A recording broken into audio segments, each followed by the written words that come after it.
Hey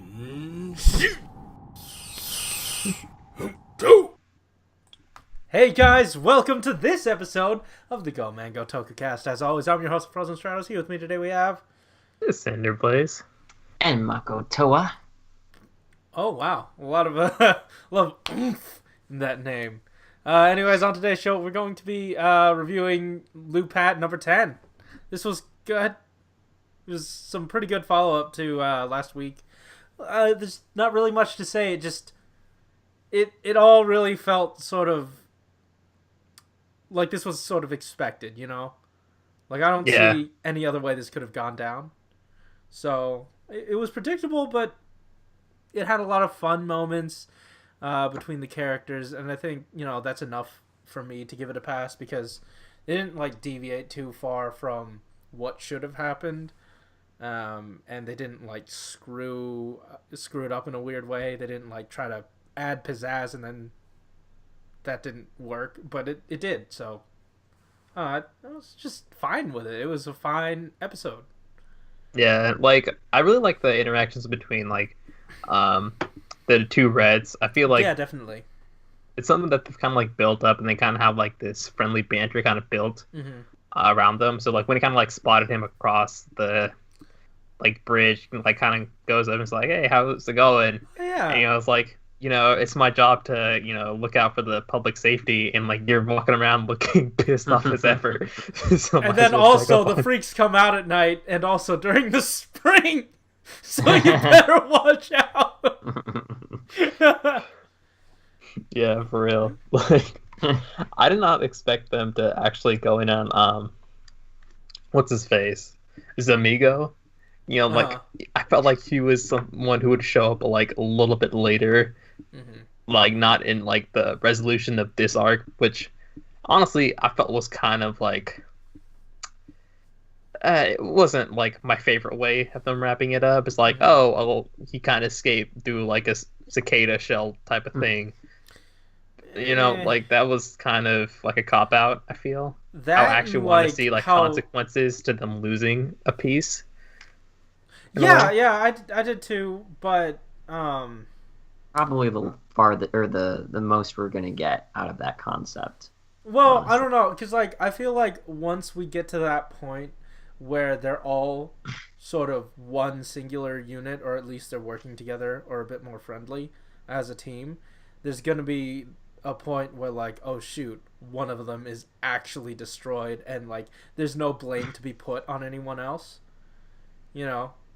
And I feel like they could play up the emotions there and sort of have the Patrangers actually comfort the Lupinrangers and try to find a way to fix it. Yeah. They might be able to spin it that way. We'll see. Yeah.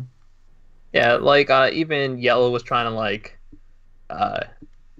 find out some information by hanging out with Green for, like, that slight bit of time. I don't even think it really... sacrifice. I'm so glad he wasn't unbearable in that interaction. This episode until the in that singular interaction, I will savor that moment. Yeah, I feel like it scales with his, like, amount of screen time. Like, he had, like, probably 5 seconds to say something, and he was kind of annoying in those 5 seconds, but that's all he had. So I felt his nasty flavor, but, you know.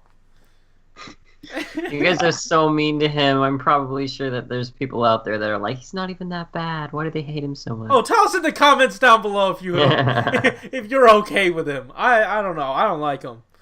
Yeah, like, I would like a reason to actually like him, but he's just a bit too strong of a character. I feel like that's, like, the biggest thing. Overbearing.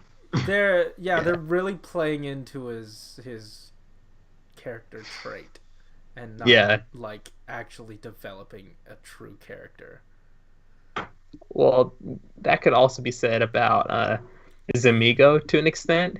Like, one of the reasons I really hated Green was that he's, like, too much of a trope and not enough of a character. He's not, like, grounded enough for me to actually kind of, like, consider him a real human being.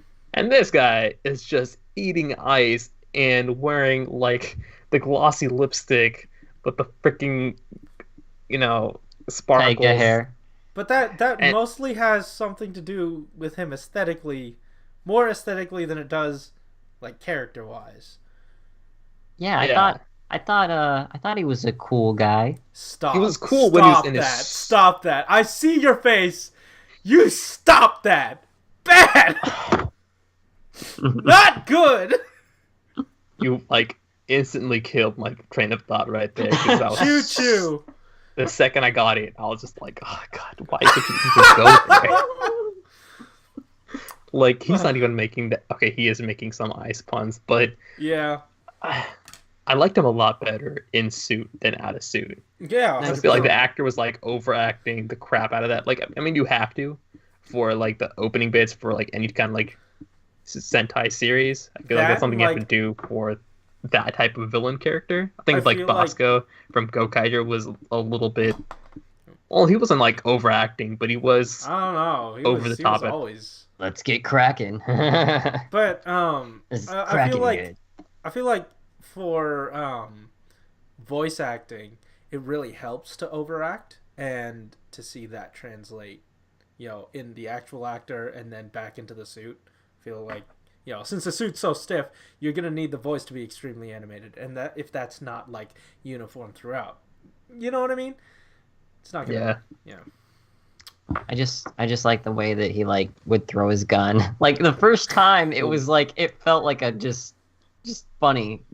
Yeah, thing. he's like he's so much better than you. They just throws away his weapon. He's He like, "I'm Tosses not it, gonna and it need just like this glass shatter noise. Yeah. But I don't know. I'd hate to be the prop department that has to go in and like make 10 different versions of those every time he decides to break one. Like, I now understand why he only showed up now here in episode 10 was because they were getting so many of those guns ready for him to use. Yeah, Yeah. that's. Was there anything else from this episode that was like actually kind of significant? Oh yeah, the Lupinrangers got a budget in their Zord fight, and it was kind of wasted in my opinion. Like Yeah. the amount of like special effects that kind of went into it, and then like the Why'd actual we use fight it was on- just super like subpar. I feel like it had more to do with the villain than it did with like, the I guess the fight itself, because you need a really good and unique sort of villain to fight to make that Zord battle interesting, and that just wasn't there.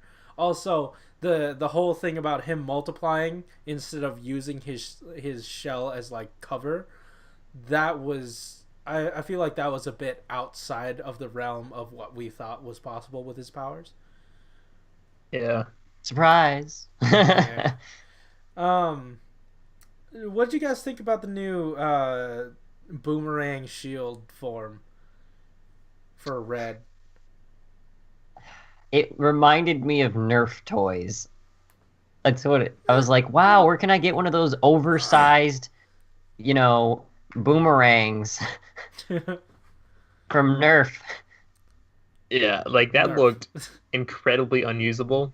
Like I don't think he's ever gonna go melee for it for much longer. Like this is like one of those forms that we're gonna see for the next couple of episodes, and never again. I hope So so. I'm not like too anal about it. I legitimately would love to see that in toy form for the Yudo figures. I'd love to have, because like I really like the angular design of the boomerang, and the shield would just be nice to have. I don't know. Yeah, I think liked those it. make for really good toys. Honestly. It would, Yeah. but I don't think it fit the like character design. Michael, Have you his seen his aesthetic- face? we are Have we you are seen here. his face? It is like a giant arrow, and like everything about that just looks like a giant arrow. We are Like the here to sell boomerang is toys, shaped like his man. visor, and like his shield looks great by itself. I just felt like it was way too big. Like he was kind of struggling to carry it. you know? Yeah, He was yeah. kind of like downplaying it a little bit. I was like, I'll Big just keep it shield really guardian. low so they can't tell. It reminds me of whenever Tsurugi was holding his sword and shield in one hand, and it was just like awkwardly making him tilt to one side while he was walking all cool off into the distance. Like he couldn't hold it just right. Yeah. Uh, Uh, yeah, shoot.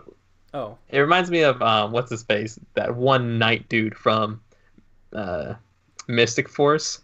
Yeah. Like his shield was kind of big, but he had this really bulky, knight's body. Uh-huh. So it didn't look out of place. But this guy's like a scrawny ass thief, and it just like, oh. Yeah. Like it wouldn't even look good on the Patrangers, but no, probably not.